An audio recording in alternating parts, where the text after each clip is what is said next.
Hello বন্ধুরা, কেমন আছেন?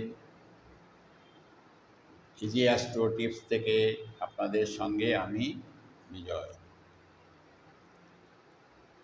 আজকে ভিডিও শুরু করার পূর্বে আপনাদের পূর্বের কিছু ভিডিও নিয়ে আমি আলোচনা করতে চাই।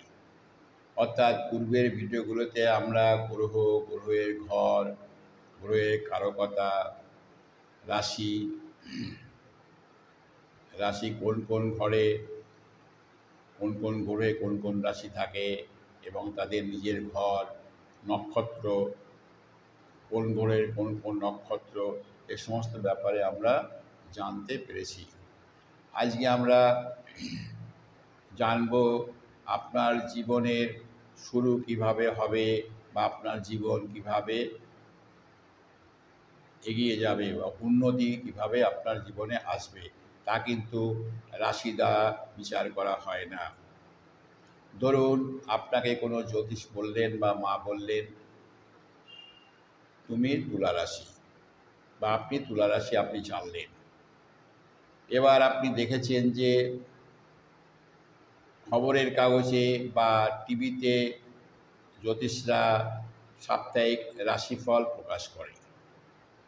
এবার আপনি আগ্রহের সাথে আপনার রাশিটা মিলিয়ে নিলেন, দেখলেন যে তুলা রাশিতে সংবাদপত্রে কী বলেছে বা জ্যোতিষ কী বলছে।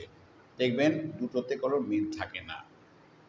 কারণ কি, এই যে রাশিফল জ্যোতিষ বলছেন বা খবরের কাগজ বলছেন, তারা কিন্তু একটা অ্যাভারেজ রাশি দিয়ে থাকে।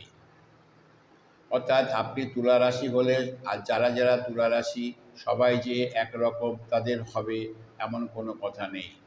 কেউ দেখবেন সমাজের খুব উঁচু স্তরে উঠে গেছে, কেউ দেখবেন সমাজ বিরোধীও হতে পারে। এর প্রভাব আসে আপনার নক্ষত্র থেকে। আপনি তুলা রাশির কোন কোন নক্ষত্রে জন্মগ্রহণ করেছেন, সেইভাবে আপনার দশাকাল শুরু হয়।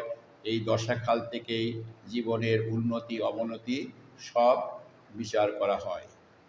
তাই আমাদের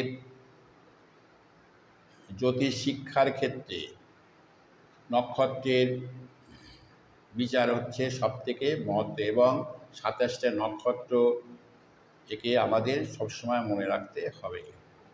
এবার আসি তুলা রাশি। আপনি তুলা রাশি জেনেছেন, এবার আপনার দশাকাল কিভাবে শুরু হবে। ধরুন প্রতিটি, এর আগে জেনেছেন প্রতিটি রাশিতে ৩টি করে নক্ষত্র থাকে। এবার ধরুন আপনি তুলা রাশি, কিন্তু আপনি আপনার জ্যোতিষ বললেন যে আপনার এখনও ভালো হতে এই সময় লাগবে, কিংবা কীভাবে সেটা বিচার করেন দশাকাল থেকে। ধরুন আপনি তুলা রাশি, আপনার দশাকাল শুরু হলো মঙ্গলের থেকে। তাহলে কি করে জ্যোতিষীরা পেল এটা আপনার মঙ্গলের দশাকাল থেকে শুরু হলো। অর্থাৎ তুলা রাশিতে আপনার যদি চিত্রা নক্ষত্রে জন্ম হয়ে থাকে, চিত্রা নক্ষত্র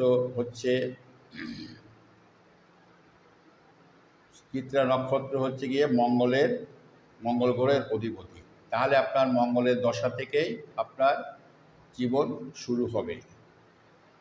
আবার দেখা গেছে যে আরেকজন তুলা রাশি, তার দশাকাল আপনার সাথে মিশছে না, তার দশা কাল রাহুর থেকে শুরু হয়েছে। এটা কি করে হলো? অর্থাৎ জন্মকালে তার স্বাতী নক্ষত্রে জন্ম হয়েছিল। স্বাতী হচ্ছে রাহুর নক্ষত্র, অর্থাৎ রাহুর অধিকর্তা হচ্ছে স্বাতী, তাই এর দশাকাল শুরু হয়েছে রাহু থেকে।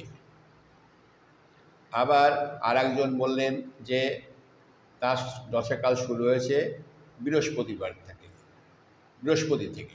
তাহলে বৃহস্পতি থেকে যখন এই দশাকাল শুরু হলো, তাহলে ইনি বিশাখা নক্ষত্রে জন্মগ্রহণ করেছেন। তাহলে আমরা কি বুঝলাম? যে তুলা রাশি হলেই হবে না, আপনি কোন দশাকাল থেকে আপনার জীবন শুরু হয়েছে, এই দশাকাল থেকেই আপনার জীবনের উন্নতি বা অবনতি বিচার করা হবে। কারণ দেখবেন স্টুডেন্ট লাইফের শেষ হলেই তার ভালো চাকরি জুটে যাচ্ছে, কেউ দেখবেন সারা জীবন বেকার থেকে যায়। এ সমস্ত দশাকালই নির্ণয় করে। এই কারণের জন্য সংবাদপত্র বা খবরের কাগজ বা আপনার জ্যোতিষরা যে সমস্ত সাপ্তাহিক রাশিফল বলে, এটা একটা অ্যাভারেজ, অ্যাভারেজ ধারণা এরা দিয়ে থাকে। তাই আপনার যদি সত্যি সত্যি জ্যোতিষ শিক্ষার ইচ্ছা থাকে, তাহলে এর আগের দুটি ভিডিওতে আপনার নক্ষত্র সম্বন্ধে ডিটেলস আলোচনা করেছি, এবং কোন নক্ষত্র কোন গ্রহের অধিপতি তাও আমরা জানিয়েছি। এই গ্রহগুলি কোন নক্ষত্রের অধীনে থাকে, তাহলে আপনি বুঝতে পারবেন যে আপনার দশাকাল কীভাবে শুরু হয়েছে, এবং পরপর এই নক্ষত্রগুলোকে আপনাদের মুখস্থ রাখতে হবে। তাহলে আপনি যদি ধরুন তুলা রাশির মঙ্গলে আপনার দশাকাল শুরু হলো, তাহলে দেখলেন এরপরে আসছে রাহুর দশাকাল, তারপরে আসছে বৃহস্পতির দশাকাল, তারপর আসবে শনির দশাকাল, তারপরে বুধের দশাকাল, এইভাবে আপনার দশাকাল চলতে থাকবে। সেক্ষেত্রে আপনাদের নক্ষত্রকে সর্বপ্রথম মনে রাখতেই হবে। এরকম খুব নতুন নতুন নতুন নতুন খবর নিয়ে, মানে সংবাদ নিয়ে আপনাদের কাছে আমি উপস্থাপনা করব। তাই ভিডিওগুলো পরপর দেখতে থাকুন, এবং এর থেকে আপনারা বুঝতে পারবেন যে জ্যোতিষটা কীভাবে সহজে আপনি করায়ত্ত করতে পারবেন। ভিডিওটিতে অবশ্যই সাবস্ক্রাইব করবেন, তাহলে ভিডিও আপলোড করার সাথে সাথেই আপনার কাছে পৌঁছে যাবে। লাইক করবেন, নিচে দেখবেন এবং বন্ধুদেরও সাথে শেয়ার করবেন। আর আপনার যদি কোনো মতামত থাকে কমেন্টে জানাবেন। ধন্যবাদ।